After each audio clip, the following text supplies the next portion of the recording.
അതിർത്തി പ്രദേശങ്ങളിൽ വളരെ പ്രധാനപ്പെട്ട ചില നിർദ്ദേശങ്ങൾ കേന്ദ്ര സർക്കാരും സൈന്യവുമെല്ലാം നൽകിക്കൊണ്ടിരിക്കുകയാണ്. അതിലേറ്റവും ഒടുവിൽ ഇപ്പോൾ വന്ന ഒരു പ്രധാനപ്പെട്ട കാര്യം കേന്ദ്ര ആഭ്യന്തരമന്ത്രി അമിത്ഷാ ഈ അതിർത്തി സംസ്ഥാനങ്ങൾക്ക് ഒരു നിർദ്ദേശം നൽകിയിട്ടുള്ളത് രാജ്യവിരുദ്ധ പ്രൊപ്പഗണ്ടയും ഒപ്പം തന്നെ തെറ്റായ വാർത്തകളും പരിശോധിക്കണമെന്നുള്ളതാണ്. ഈ അതിർത്തി മേഖലയിലെ ജനങ്ങളെ പരിഭ്രാന്തരാക്കുന്നതിന് വേണ്ടി ചില ഇടപെടലുകൾ പാകിസ്ഥാൻ്റെ ഭാഗത്ത് ഉണ്ടാവാൻ സാധ്യതയുണ്ടെന്ന വിലയിരുത്തൽ ഇന്ത്യക്കുണ്ട്. ചില ഇൻ്റലിജൻസ് വിവരങ്ങളുണ്ട്. അതിൻ്റെ അടിസ്ഥാനത്തിലാണ് അതിർത്തി സംസ്ഥാനങ്ങൾക്ക് ഈ നിർദ്ദേശം ആഭ്യന്തര മന്ത്രാലയം നൽകിയിട്ടുള്ളത്. അതിൻ്റെ കൂടെ തന്നെ പാകിസ്ഥാൻ്റെ ഭാഗത്ത് നിന്ന് പെട്ടെന്ന് ആക്രമണം ഉണ്ടാവാൻ സാധ്യതയുള്ള മേഖലകളിലെ സ്കൂളുകൾക്ക് അവധി പ്രഖ്യാപിച്ചിട്ടുണ്ട്. ഒപ്പം തന്നെ ഈ ആശുപത്രികളിൽ വേണ്ട സജ്ജീകരണങ്ങൾ ഒരുക്കി വെക്കണമെന്ന നിർദ്ദേശം ആശുപത്രികൾക്ക് നൽകിയിട്ടുണ്ട്.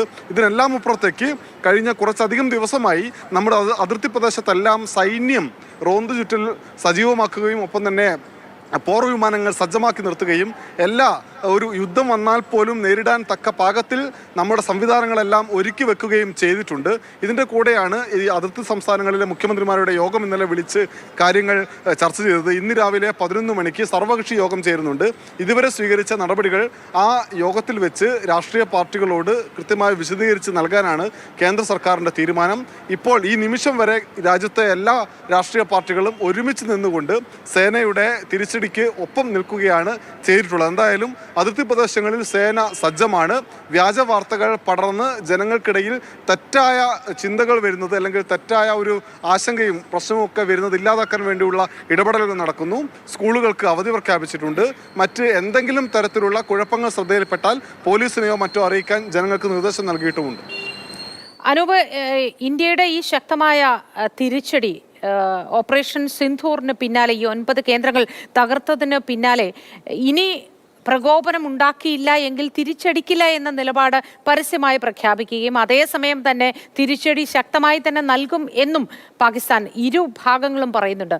എന്തായിരിക്കും അവരുടെ ഭാഗത്തു നിന്നുണ്ടാകുക എന്നത് പ്രതീക്ഷിച്ചാണ് നമ്മുടെ സൈന്യവും സജ്ജരായിരിക്കുന്നത്.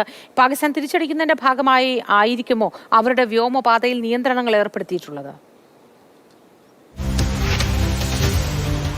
പാകിസ്ഥാൻ കഴിഞ്ഞ കുറച്ചേറെ വർഷമായി രാഷ്ട്രീയമായി സ്ഥിരതയില്ലാത്ത ഒരു രാജ്യമാണ്. പല രാഷ്ട്രീയ പാർട്ടികൾ മാറി മാറി ഭരിക്കുന്നൊന്നുമല്ല. പലർക്കും ഭൂരിപക്ഷം നഷ്ടപ്പെടുന്നു. പല രാഷ്ട്രീയ നേതാക്കൾക്കും ജനങ്ങളിലുള്ള വിശ്വാസം നഷ്ടപ്പെടുന്നു. ജനങ്ങൾക്ക് ഈ നേതാക്കളിലുള്ള വിശ്വാസം നഷ്ടപ്പെടുന്നു. ഇങ്ങനെയൊക്കെ പ്രശ്നങ്ങളുണ്ട്. അതുകൊണ്ടൊരു കുഴപ്പത്തിലൂടെ കടന്നുപോയിക്കൊണ്ടിരിക്കുന്ന രാജ്യം എന്നുള്ള നിലയ്ക്ക് ഇന്ത്യയുടെ ഭാഗത്ത് നിന്ന് ഒരു ആക്രമണം അവർക്ക് നേരിടേണ്ടി വന്നു. ഇത് അവരുടെ രാജ്യത്തിൻ്റെ പരമാധികാരത്തെ വെല്ലുവിളിച്ച ഒന്നാണ് എന്ന് അവർ വിലയിരുത്തുന്നുണ്ട്. അതുകൊണ്ട് തന്നെ ഒരു തിരിച്ചടിക്കുള്ള സാധ്യതയാണ് ഇന്ത്യ കണക്കാക്കുന്നത്. അതനുസരിച്ചുള്ള ഒരുക്കങ്ങളെല്ലാം ഞാൻ നേരത്തെ സൂചിപ്പിച്ച പോലെ അതിർത്തിയിലുണ്ട്.